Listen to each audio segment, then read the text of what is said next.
उस सत्ता को जो वर्तमान में नशे में चूर है, जो भ्रष्टाचार से लिप्त है, उनमें मेमवती जी 2 बार रही है और ये उस समय रही है जब 2 ही काउंसलर भी होते थे। राम मंदिर की बात करते हो, बहुत सारे मंदिर हैं, अस्पताल कौन बनाएगा, कॉलेज कौन बनाएगा, महंगाई का राज देख लो, भ्रष्टाचार देख लो, गुंडागर्दी देख लो।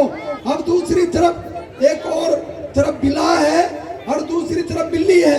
केजरीवाल जी कहते हैं हम आंदोलन से निकले लोग हैं। आज के अखबार में केजरीवाल जी ने लिखा है 60 साल में कोई काम नहीं हुआ। मेमवती बरवाला जी का हाथ का निशान होगा और हम सबको ये सुनिश्चित करना है कि उस दूसरे नंबर के बटन को 28 तारीख को इतना दबा देना है कि आने वाला जब वो रिजल्ट आएगा तो पूरी दिल्ली में ही नहीं, पूरे देश में एक मैसेज आप देने का काम करेंगे। छोटे छोटे बदलावों से फर्क पड़ता है, ये बात सही है।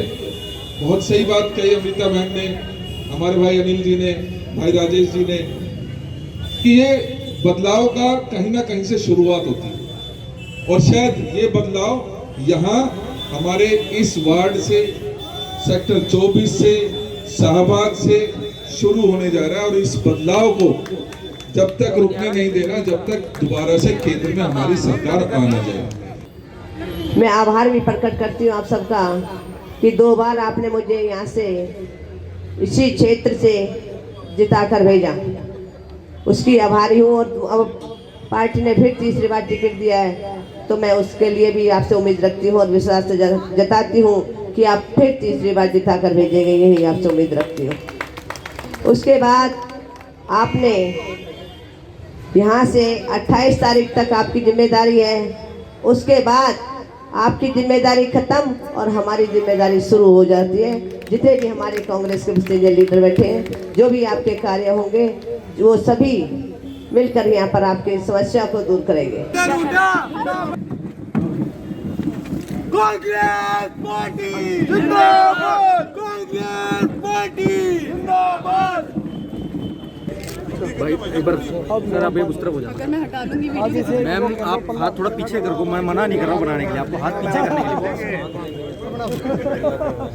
कांग्रेस जिंदाबाद। आप मेरे आगे अड़ा रखा अपने फ्रेम में। इधर से कांग्रेस पार्टी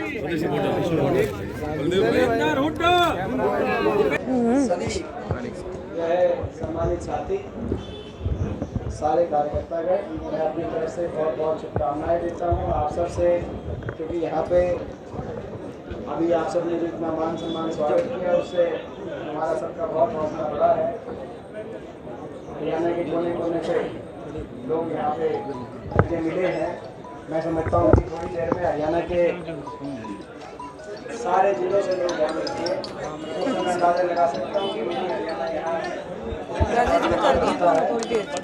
तो मैं आप सबका धन्यवाद करता हूँ। मैं आप सबसे अपील करता हूँ कि आप पूरी मजबूती के साथ, जाट सभा वालों ने जो इतना मान सम्मान किया उनका भी धन्यवाद मैं करता हूँ, और आप सबसे मैं आग्रह करता हूँ कि मैं आप पूरी ताकत के साथ जो हमारी प्रत्याशी हैं मेमवती बरवाला जी, उनके लिए दिन रात एक करके आप उनको आशीर्वाद दें। उनको आज जो आशीर्वाद देंगे उस आशीर्वाद से मुझे भी ताकत मिलेगी। मैं आज ये बात आपके बीच में कहने आया था, ये गुजारिश करने आपके बीच में आया।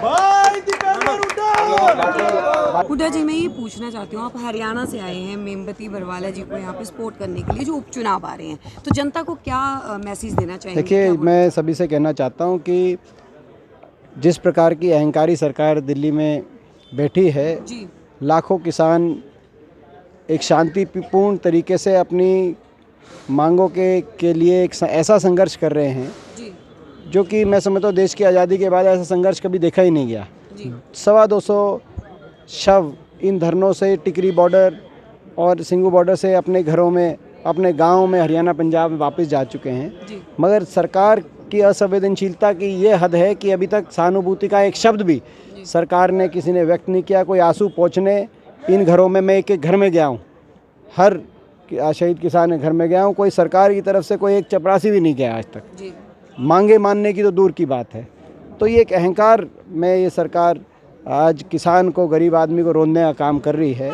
तो मैं सभी जो हरियाणा से लोग हैं अपने वार्ड में जो इनकी पृष्ठभूमि है या किसानों की पृष्ठभूमि है, ख़ास तौर पे बाकी हर वर्ग से, क्योंकि आज हर वर्ग प्रभावित है, मैं सभी से कहना चाहता हूँ कि चाहे कर्मचारी हो, चाहे मजदूर हो, चाहे किसान हो, वोट की चोट से इस सरकार का घमंड तोड़ने का काम करें और जो हमारी प्रत्याशी है मेमवती बरवाला, उनको एक एक वोट डालें। वो एक एक वोट जो उनको जाएगी वो कांग्रेस पार्टी को जाएगी, उनको जिताने का काम करेगी। उस एक एक वोट से मुझे भी ताकत मिलेगी।